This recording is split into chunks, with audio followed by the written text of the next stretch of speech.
Is it fair to say that Neon Genesis Evangelion is the most analyzed piece of Japanese anime ever?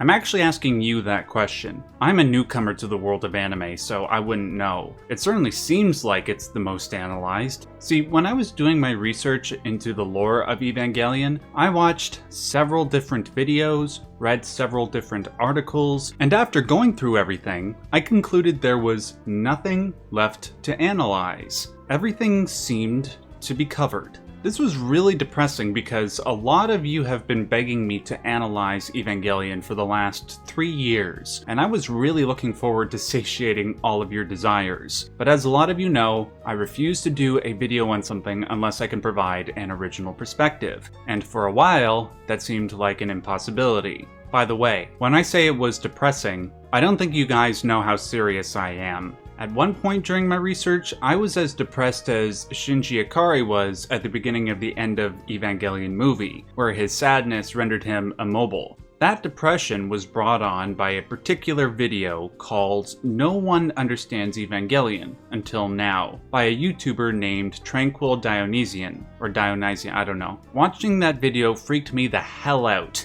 And I say that without exaggeration. The way Tranquil Dionysian did his video was word for word, beat for beat, the video I would have done if he didn't do it first. I'm not kidding. His thinking regarding Evangelion was so similar to mine that for a split second, I thought somebody cloned my brain in my sleep and put it into another body, a la Ghost in the Shell. I swear, if it wasn't a different voice speaking, you would think you were watching a Max Derrett video. If you haven't seen Tranquil Dionysian's video, I command you to stop watching this video and go watch that one. Anyways, it was thanks to his video that the video you are watching now almost never happened. It took hours of poring over the anime, the supplementary material, and various analyses in order to find something that might have been overlooked. Something where I could provide an original take, but it was no use. Every little detail in the anime had been addressed and explained. But luckily, I found something in the anime where the explanations and analyses seemed lacking. I'm talking about the eyes on Lilith's face and in the Seele logo. These eyes seemed so latent with meaning, yet nobody was able to provide a satisfactory interpretation for me. The best interpretation I could find was that the 7 eyes were a reference to the Lamb of the Apocalypse from the Book of Revelation. The Lamb in that book has 7 eyes and 7 horns. Aside from that visual similarity though, Lilith seems to have almost nothing else to do with the Lamb of the Apocalypse. Dissatisfied, I concocted a theory that is supported by a larger amount of evidence and that, I think, makes more thematic sense. I'll start by laying out a few things that we already know and then build from there. We already know that Seele's primary goal is quote-unquote human instrumentality, a uniting of all human souls into one godlike being. We see this union take place in the end of Evangelion movie, when Rey unites with Lilith and grows to a size that would make Galactus red with envy. Before and after this transformation, we see the mass-produced Evangelions unite and produce this symbol in the sky, a symbol that we will recognize from the ceiling of Gendo Ikari's office in the anime. I'm sure most of you watching this already know that this symbol is the Sephirotic tree from the Kabbalistic tradition of Judaism, but many of you may not know what it represents. Some of you might not know that it actually has a function. In order to be clear and concise, I'm going to step away from the anime for a second and detail 3 things from the Jewish Kabbalah. One is called Zimsum, the second is called Shevarat HaKalim, and the third is called Tikkun. Simsum is the Hebrew word for contraction. In the Kabbalistic tradition, God created the universe by contracting from himself. Because God is infinite and everywhere at once, he needed to create a space where he could withdraw his divine light and thus create a finite, limited space. This space is the space of our universe. Thus, God contracted his divine light from a space within himself, and within this space, he can manifest aspects of himself in material form. The first thing God did was send a ray of light out into the void, one that shot out from his eyes. This ray of light took on a form that reflected that of God. It was an anthropomorphic being known as Adam Kadmon, also known as the primordial man. Then light began to shine outwards from Adam Kadmon's eyes into the void, but they emanated in a different manner than God's. They were atomized or separated into different sephirot, so as to require their containment in special vessels, or kalim. There were 10 of these vessels, 10 which emitted from the emission point known as Keter. 3 of them were able to contain the light from Adam Kadmon's eyes, but 7 of them could not do so. As a result, these 7 vessels shattered into pieces that scattered across our universe. Pieces that gave birth to life on our planet. It was the mixture of the light, the soul of God and Adam Kadmon, with the material vessels that gave birth to human beings. Like the vessels, humans were also material beings with a spark of divinity within. As above, so below. This shattering of the vessels was known in Hebrew as Shevirat HaKalim. Keep in mind that this shattering was not supposed to happen. In fact, it is the aim of the Kabbalists to try and repair Adam Kadmon's body, and they do this by reunifying the light within every human soul. This reparation, this restitution, is known in the Kabbalah as Tikkun.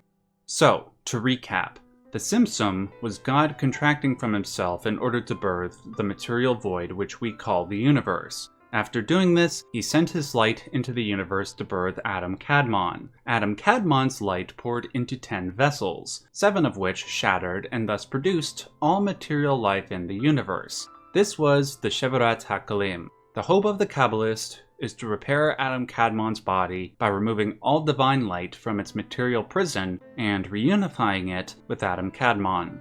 Now, some of you may have already picked up on the links that I'm about to make to Evangelion, but just in case, I'll be explicit. The union of the 10 mass-produced devas into the Sephirotic tree presaged the rebirth of Adam Kadmon. Adam Kadmon is reborn when all the souls of planet Earth are released from their material bodies and unite into one. Adam Kadmon takes on an androgynous form in this anime, which is in line with his androgynous status in the Kabbalah. This is why this gigantic being of divine light shifts form from that of Rei Ayanami to Kaworu Nagisa. If this isn't enough for you to believe that this gigantic being is Adam Kadmon, allow me to cite something that will remove all doubt. There is a video game called Neon Genesis Evangelion 2, which released on the PlayStation 2. According to the wiki for this game, there is a set of data files one can access through computer terminals. These data files are apparently considered a cornerstone of supplemental canon. Though the game presents alternative scenarios that conflict with what happened in the anime, the lore presented in the data files almost never conflict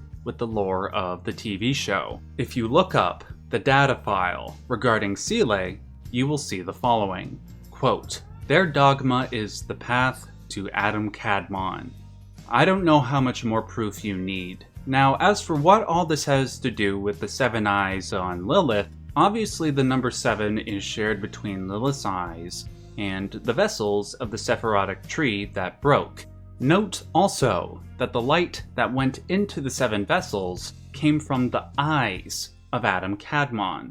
There's another reference to the number 7 in the Evangelion series that some of you might not know about, by the way. Within the supplementary material in the PS2 game and elsewhere, one can uncover the existence of what are known as the first ancestral beings. These beings apparently existed eons ago, and were responsible for sending the black and white moons to Earth, the vessels that contained Adam and Lilith. According to dialogue from the PS2 game, the first ancestral beings had to evacuate their home world at one point, and did so on board these moons. Within these moons, the souls of the homeworld were brought together into one being, which would explain, for example, the various legs that fall out beneath Lilith's body. But apparently, there weren't just these 2 moons.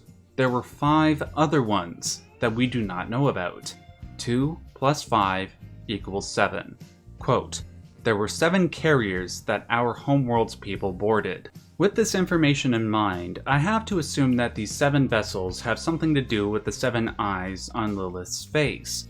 It also works well alongside the fate of the 7 broken vessels in the Sephirotic tree which left their original home and populated the universe with life, just like Lilith did with the humans and Adam with the angels. Granted, the vessels in the anime didn't shatter, but then again, it's not unlike Hideaki Anno to use religious elements for his own purposes, even when those elements contradict how they were used in the Bible. For example, Lilith, according to certain Judeo-Christian denominations, was Adam's second wife, with whom he begot a horde of demons. At no point is humanity's existence linked to Lilith like it is in the anime. In almost every case, humanity is the progeny of Adam and Eve.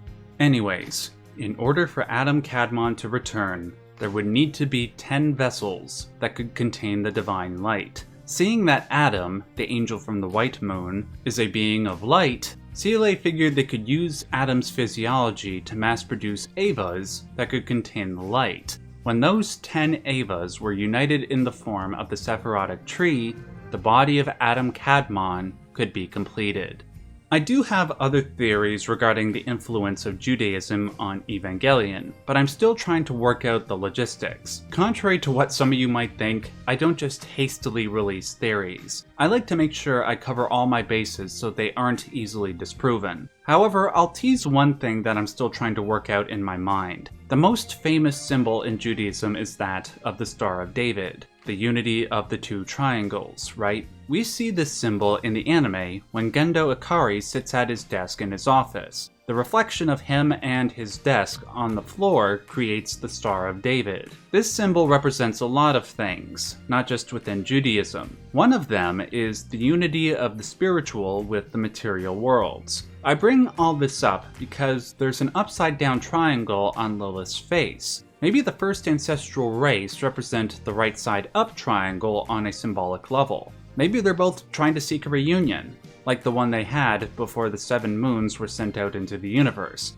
I don't know. I still have more studying to do. Let me know what you guys think of my theories in the comments section below. Thanks so much for watching. If you like this video, please like it, that helps me out enormously. Also, if you want to support the work that I do here, be it the in-depth analyses I do, or the mental health advocacy that I do, please consider supporting me on Patreon. I'll put a link to that in the description box below. Until my next video, remember to stay yellow.